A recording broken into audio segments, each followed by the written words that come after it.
Russ Lewis. From schools to conventions, COVID-19 is definitely impacting every aspect of our lives. Reka, the mayor, took a bold step today, he says, to keep people safe. Yeah, that breaking news. Next week's in-person state Republican convention in Houston has now been canceled. The CEO of Houston First sent a letter informing state Republican officials about the change about a half hour ago. Officials cited the, quote, unprecedented scope and severity of the COVID-19 epidemic in Houston and said holding a large indoor event poses significant risk. Around 6,000 delegates from around the state were expected at the George R. Brown Convention Center. These are some very serious times, and the public safety of the people attending the convention, the employees, their family members, the people in the city of Houston, the public health concerns are first and foremost, paramount. Party Chairman James Dickey said earlier this afternoon the party had already implemented many of the mayor's safety demands. He also said they're weighing their legal options.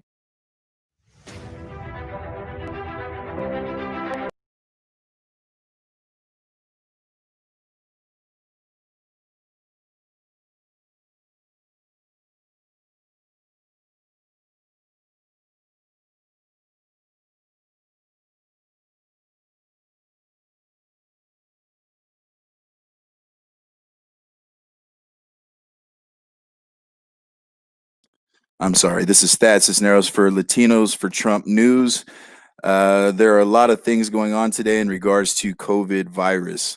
I thought it was imperative that some of these stories be brought to you, and I'm going to go ahead and end it with something that I think is very important, and I think that everybody should take part in immediately because time is of the essence. So you saw what I just played. This is the Houston mayor denying the delegates and the people the ability to convene in Houston, Texas. And this mayor, what has he done right? What has he done right? Let's go ahead and go to this news story over here. I'm going to go ahead and post this right now so everybody can see. This is an NPR article talking about this mayor and his action today. So Houston mayor cancels Texas GOP's in-person convention, citing public health concerns.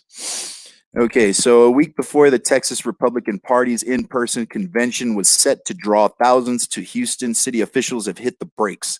Houston Mayor Sylvester Turner canceled the event on Wednesday, citing safety concerns as the coronavirus continues its record-breaking spread in the region. The public health concern for our first responders, convention workers, and those who would have attended weighed heavily in our decision-making, he said. Houston is in the midst of a global health crisis, and we are doing everything in our power to combat COVID-19. The convention was scheduled to take place at the George R. Brown Convention Center from July 16th to 18th. City officials expected it to draw 6,000 participants. The State Republican Executive Committee passed a resolution on July 3rd reinforcing its support for the party's in-person convention and noting increased health and safety precautions. Still, state Republican leaders, including Governor Greg Abbott and Lieutenant Governor Dan Patrick, plan to give their speeches virtually. The convention center is owned and operated by Houston First, a local government corporation. Okay, guys. So, as you can see, we're being denied our voice. We're being denied our voice in many ways. It isn't just limited to this. Earlier in the day, I spoke with Michael Graves and Enrique Tarrio on Scuttlebutt about the attempts to completely silence and control the opposition, and the opposition being us, the conservative folks. This has only grown in its magnitude daily, and at this point, it is very much a quickening of just random legislation. We had the Karen Act passed in San Francisco. you know, this, I'm sorry. The Karen Act was in response to, the woman putting in, the false call, regarding a gentleman that had asked her to put a dog on a leash. I apologize for making that reference when that really has nothing to do with it. But we've seen massive attempts to control, speech. We've seen massive attempts to control basically all of our actions, our ability to participate in commerce. So I'm going to go ahead and post something right here. I was going to save this for the end, but this is actually very very important to what I'm talking about. I'm just going to go. I can't wait to get to this because it's of the utmost importance that we make it clear that there will not be double standards, that there will not be political imprisonment of anyone. And I'm sure by what my shirt says that you guys can guess who I'm talking about. As I said, it's imperative that I probably bring this up now since I am talking about the censorship. But Facebook boots Roger Stone from Instagram and crackdown on inauthentic activity. The Trump confidant had been using the platform recently to advocate for clemency in a bid to avoid jail time. We're talking about a 77-year-old man here who is facing real prison time in what is being regarded as I think Enrique said it earlier, I don't want to chop at the quote, but a massively infected, COVID prison. Of course, I am chopping that up. But President Donald Trump's longtime confidant, Roger Stone, was booted from Instagram on Wednesday after Facebook determined he participated in an effort to spread inauthentic information, in some cases about his own criminal trial. Stone, who is slated to go to prison next week, had been posting daily updates on Instagram about his efforts to stay out of jail and obtain a pardon from Trump. But late Wednesday, after Facebook's announcement, his account was no longer available. That has happened to many of us on many platforms. And when I say us, I'm talking about conservative folks posting what they would regard as fake news. But Facebook is very much trying to save their advertising money because there has been a very large boycott by many companies such as Starbucks, Nike, and many others. Facebook said Stone was tied to a network of deceptive accounts that posted about Florida and Stone himself, but did not provide further details on the post content. The people behind this activity used fake accounts, some of which had been already detected and disabled by our automated systems to pose as residents of Florida, post and comment on their own content to make it appear more popular than it is, evade enforcement, and manage pages. Facebook's head of security policy, Nathaniel Gleicher, said in the company's announcement of the move. I'm going to go out on a limb and say this is massively exaggerated. Massively exaggerated. Okay, we all know very well, based upon Project Veritas film of these guys actually saying this. This makes me very angry. They're attacking a 77-year-old man who did not commit any kind of violent crime. Okay, the person that I'm going to show you immediately after the next article that I show you is somebody that has gotten out of prison for fear of contracting the coronavirus. Okay, and we've seen this a lot lately. So this is a very real problem. Several of these pages had links to Proud Boys, a hate group we banned in 2018. Some pages appeared to have acquired followers from Pakistan and Egypt to make themselves seem more popular than they were. Facebook said the network that included Stone was most active from 2015 to 17 and has been largely dormant since.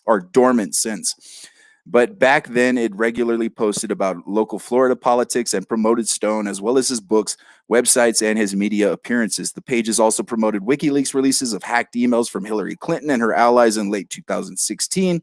Apparently, they're not denying that anymore. See, this is Schopenhauer's 3 stages right in front of you. Okay, they're admitting this now. This is not debated. I want that to sink in. The company said there were also posts about Stone's trial.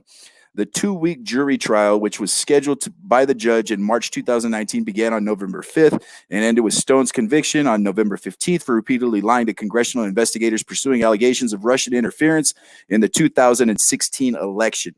Stone is due to report to prison to begin a 40-month sentence on July 14th. Stone fiercely rejects the contention that he had any involvement in a network of inauthentic accounts or posts on Facebook and Instagram. I believe him. The claim that I have utilized or controlled unauthorized or fake accounts on any platform is categorically and provably false, he said in a lengthy statement that also decried his treatment by the FBI, prosecutors, the judge, and jury in his case. I have never owned or controlled any fake Facebook, Twitter, or Instagram accounts. Why can we not see the entire speech by Roger Stone? Why? I think it's important. I think he's an important enough figure for us to listen or to see at least the transcript of exactly what the man said. I bet you even his local news did not cover his entire speech. And continuing on, the assertion my accounts have any formal or informal connection to the Proud Boys is categorically and provably false, Stone added. Banning of individuals who may choose to repost things that I have posted is an even more extraordinary act of inappropriate censorship. Agreed, sir. Agreed, sir. Jacob Engels, a protege of Stone's, confirmed in Politico that his personal account and that of his Central Florida Post were also deplatformed by Facebook in the sweep. The Central Florida Post regularly promotes Stone and goes after his rivals in a voice and conspiratorial style reminiscent of him. Its featured story posted on Monday asks in a headline. Forgive me, folks, I lost where I was. Did Roger Stone threaten a federal judge? The story makes clear that Engels believes the answer is no, because it is no. Stone's removal was revealed, and I'm sorry, it's categorically and provably false, sir. Stone's removal was revealed as part of a broader removal of 4 separate networks of accounts for violating our policy against foreign interference and coordinated inauthentic behavior. The others included efforts in Canada and Ecuador, Ukraine, and Brazil. In each case, the people behind this activity coordinated with one another, used fake accounts as a central part of their operations to mislead people about who they are and what they're doing, Gleicher wrote. Wednesday's announcement is part of Facebook's ongoing crackdown on networks of bots and fake accounts, which are prohibited under the social networks policy against so-called coordinated inauthentic behavior. The company reported removing more than 50 such networks in 2019 that targeted countries in every major region of the world. Hunting down these inauthentic actors took on greater significance in the wake of the 2016 presidential election after it was discovered that trolls tied to the Russian government spread scores of fake articles and politically divisive posts on Facebook, Instagram, Twitter, and YouTube in an effort to tip the race in Trump's favor. I'm only reading this because this is how categorically and provably false what rags like this report. Now, I once had a sliver of respect for this news organization, but especially when they reported what actually happened with Barack Obama and Fast and Furious. What actually happened. How he allowed the transport of military issue weapons into Mexico. And actually, these weapons not only went into Mexico, made their way into the hands of the Sinaloa drug cartel, but also connecting the Sinaloa drug cartel and Hezbollah together to create a partnership. That way, Hezbollah could go deal Sinaloa drug cartel drugs in Europe. Politico actually told the truth about that. But now here they are, doing a 180, going backwards, committing themselves to be complicit in acts of just utter treason. Utter treason. We're burning Roger Stone at the stake for little to nothing at all. The man is imperfect, we all are, but Roger Stone clearly did nothing wrong. I got one more article on Roger Stone and his Facebook accounts. This is a very angering thing for me, folks. You know, the fact that we have guys, hold on, guys like the one I'm about to show you after this, that are getting out of prison for real acts of violence, for very real acts of violence, and for very real reasons. Okay. So here's another article about Roger Stone.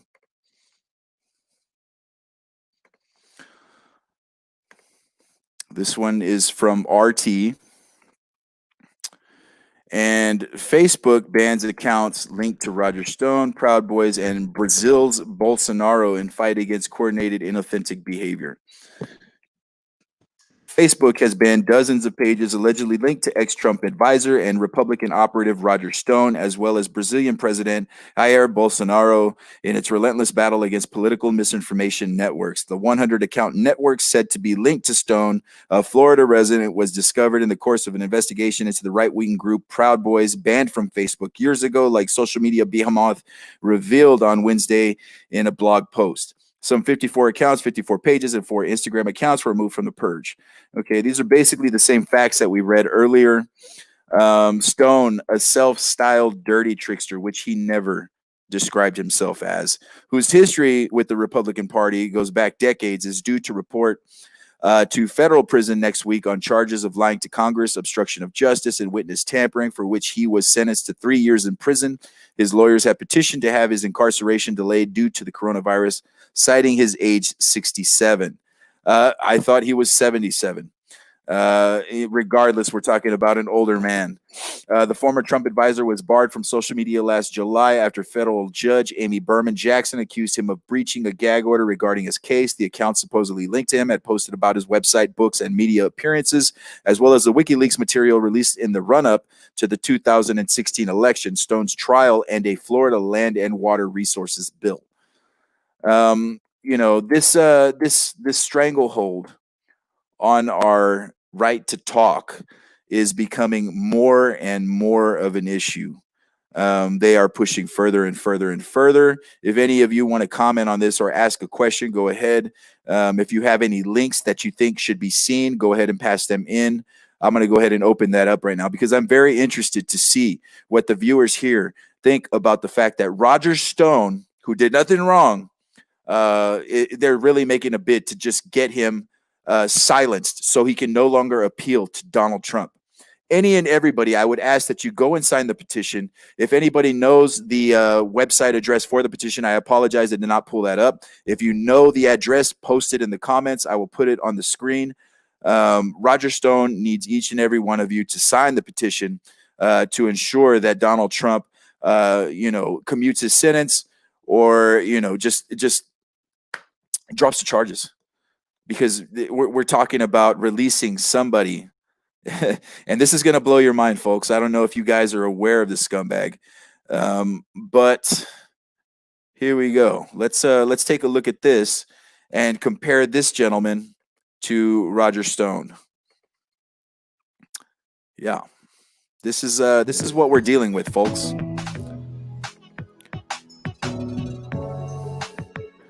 This man, Tekashi 6ix9ine, Daniel Hernandez, notorious rapper, gets sentenced for RICO charges, turns on his gang, and gets an early release for fears of contracting the COVID virus, and is free to make videos right now. But we want Roger Stone to go to prison at 67 years old. This is what I'm talking about, folks. There is a complete double standard right now. We are having mass exodus from the prison system.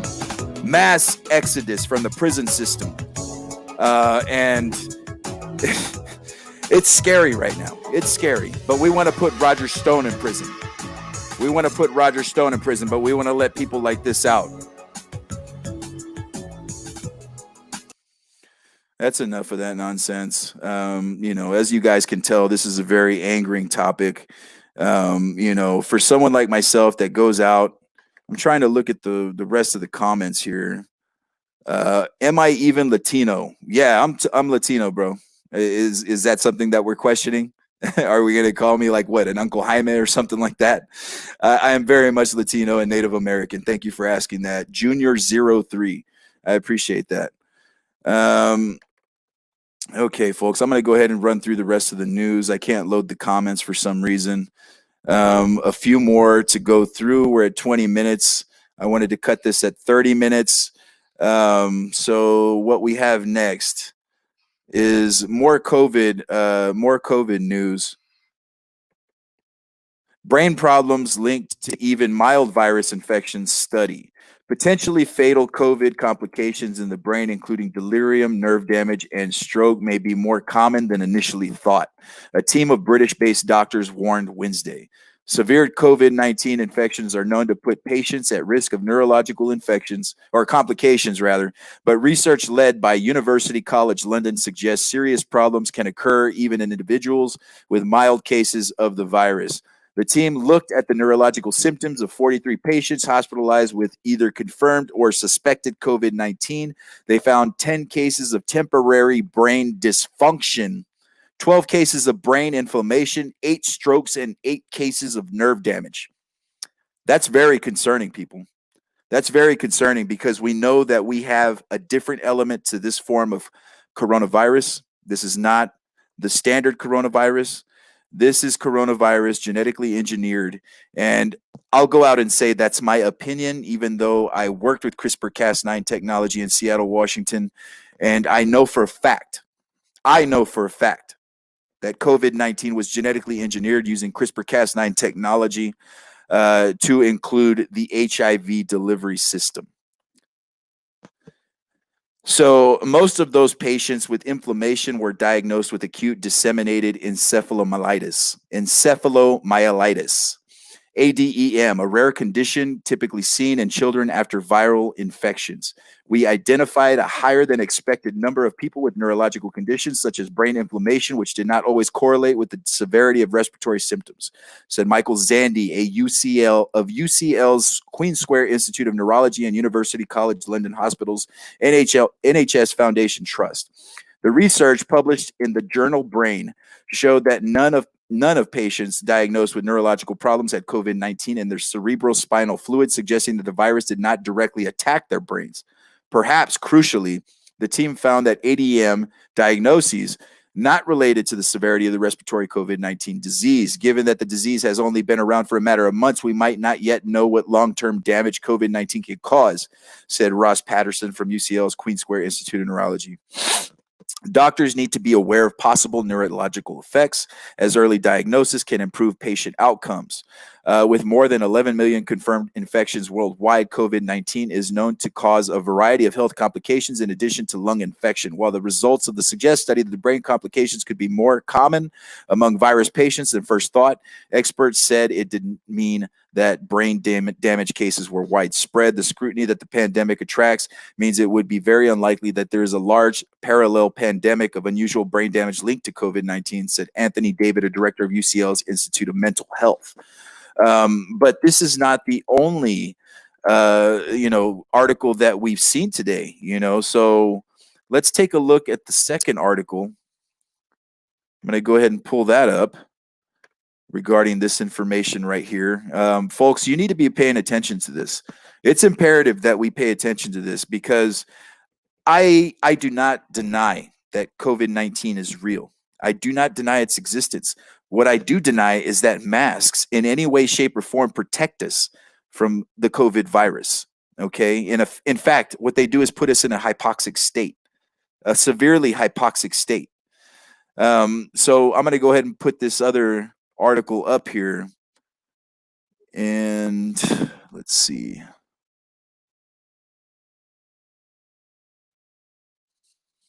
I apologize. I'm looking for the correct.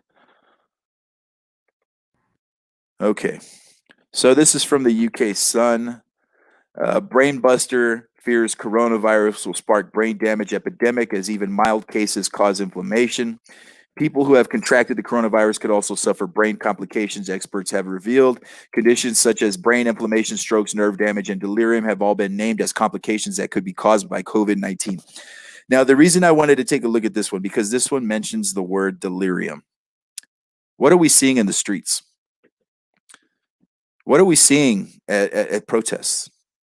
What are we seeing at the riots? I would describe that as delirium. What would we describe the reactions that any kind of Trump support garners on Twitter? I would call that delirium. We're seeing just massive aggression towards anybody. I don't know how many videos of people attacking vehicles, breaking car windows, and then getting run over I've seen in the past week or 2 or 3. This is not normal. This is not acceptable. This is not sustainable.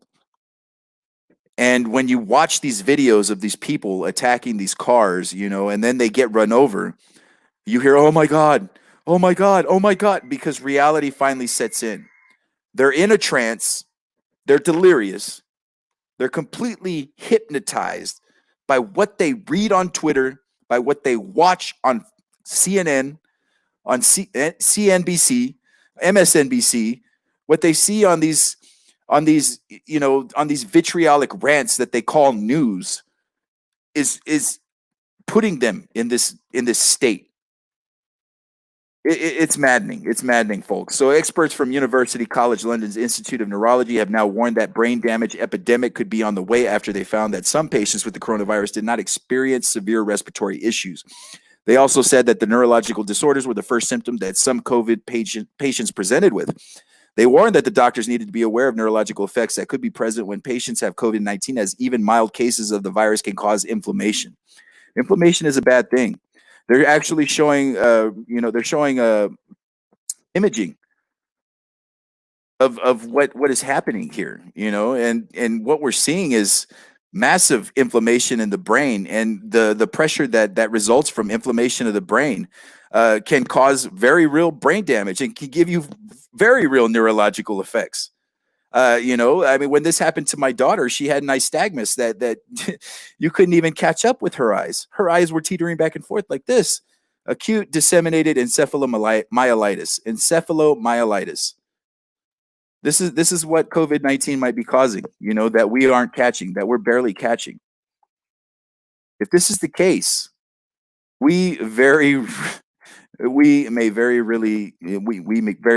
can't even talk, folks. I'm so angry. We very well may be about to experience what could be looked at as some kind of zombie type situation, dare I say. People are that in a trance. They are that angry. They are that crazy. When somebody looks at somebody else who is not of the same opinion in a mob mentality type situation, the look you will get is like this. And then the rest of them come towards you. They encircle you. And they all start spitting and yelling and pushing. And it very well is. We very well may be in some kind of ridiculous zombie type situation with these kinds of effects, with neurological effects coming from this virus. If this is the case, we may be in for a very real biblical type situation. I got a couple more, folks. We're cutting it close. We're already at 30 minutes. Nessie31 says, I was just reading about this.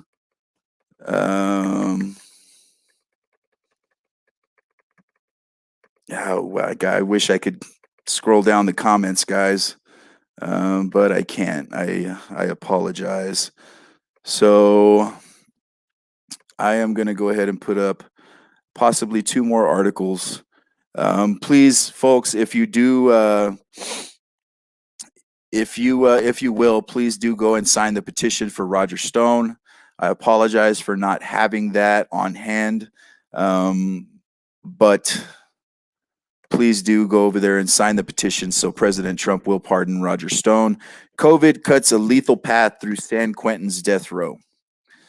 And I bring this up again because of Roger Stone. This episode, I guess, is kind of dedicated to Roger Stone and the ensuing madness associated with the COVID-19 virus. The old men lived in cramped spaces and breathed the same ventilated air.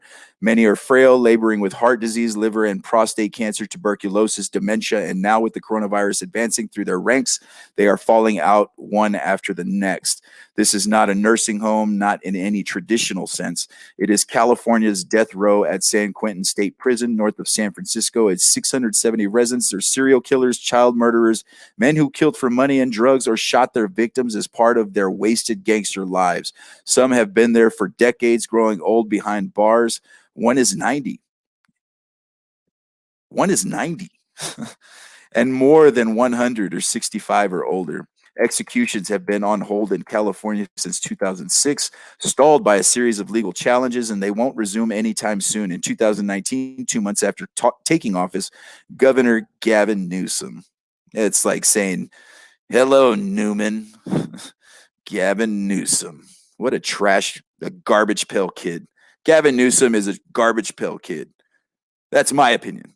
Declared a moratorium on executions and ordered that San Quentin's death chamber be dismantled. But death has come to San Quentin nonetheless. In recent days, 5 death row inmates have died after contracting COVID-19. Almost 200 others are thought to be ill with the virus, according to a Newsom administration official not authorized to speak publicly.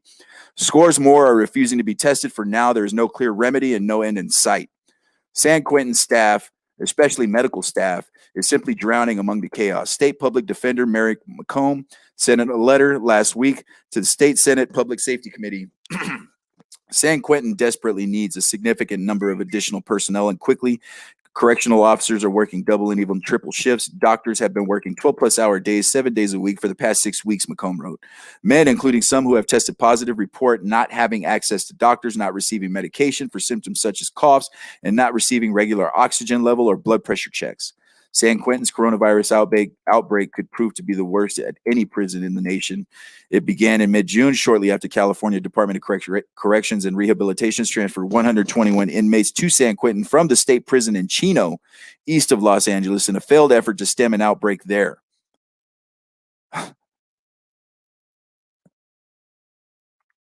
It's blatant, folks. At least 20 of the Chino transfers subsequently tested positive for the disease. We're talking about seeding, folks. That's what we're talking about. Now, more than 1,400 San Quentin inmates have the virus. More than a third of the prison's 4,000 inmates, and death row has been hit particularly hard. Of the 6 inmate deaths that prison authorities have formally attributed to the coronavirus, 3 were on death row. 2 more death row inmates who died in recent days also tested positive for the virus. Though the official cause of death is still pending. San Quentin, which opened in 1852, is renowned for its rehabilitative programs. Most San Quentin inmates are classified as minimum or medium security risks and will be released one day. They take college courses and participate in job training programs. Some work on the prison's award-winning podcast and newspaper. That would be interesting. I would check that out. The point of reading all this to you folks is so you understand the kind of danger Roger Stone is in. It's imperative that we make it known that there will not be a double standard anymore. We have to cut it right at the knees. This can't continue. We can't continue to allow these things. Roger Stone did nothing wrong. Thank you for hanging in there, folks. I apologize I couldn't get to more of your comments. I got Cody Cag, Maida. Good to have you in there. I can't see or hear anything. I don't know if that's been a thing. Newsom is related to Pelosi. Sorry, but I missed a couple minutes. Is this what they're saying kids are getting from COVID or all ages? They're saying that the kids are getting a particular version of this, but here's the deal. Look into CRISPR-Cas9 technology. You'll see that in different places around the world, with different races of people. You're seeing them being affected in different ways. This is very interesting because one of the main questions that was proposed when we did have a presentation from the company that was paying for this study, they were asked the question, could this be used for a race bomb? And the guy became angry and then ended it or moved on to the next thing. He also didn't want to talk about the funding, but we did see Novo Nordisk on there. Let's see, what other comments do we have on here? Then why don't people in professions that require masks all the time wear them? I wear a mask because I don't want to make anybody uncomfortable. That's why I wear a mask. Billy Winker, I appreciate your comment in there, brother. Here we go. friendsofrogerstone.com. Everybody, please, thank you, Maida. I really appreciate you putting that up there. Also, how are you on Facebook? Thank you for putting that on there. I wish everybody here tonight listening and anybody that sees this later on, please go to this. Make sure that President Donald Trump understands that Roger Stone did nothing wrong, and sign the petition, please. Please. The reason for showing all of these things tonight is to show you the double standard and to show you that we are picking and choosing who we put into prisons based on political ideologies. I'm going to go ahead and cut it right now, folks. I wish I could get to all your comments, but I do have to attend to the family. Thank you for your time. Thanks for sticking in there. Please do visit that website right there, friendsofrogerstone.com. Do sign the petition. Do donate if you can. Thank you, everybody, for Latinos for Trump. Please do have a good night. Say a prayer. Good luck. Godspeed.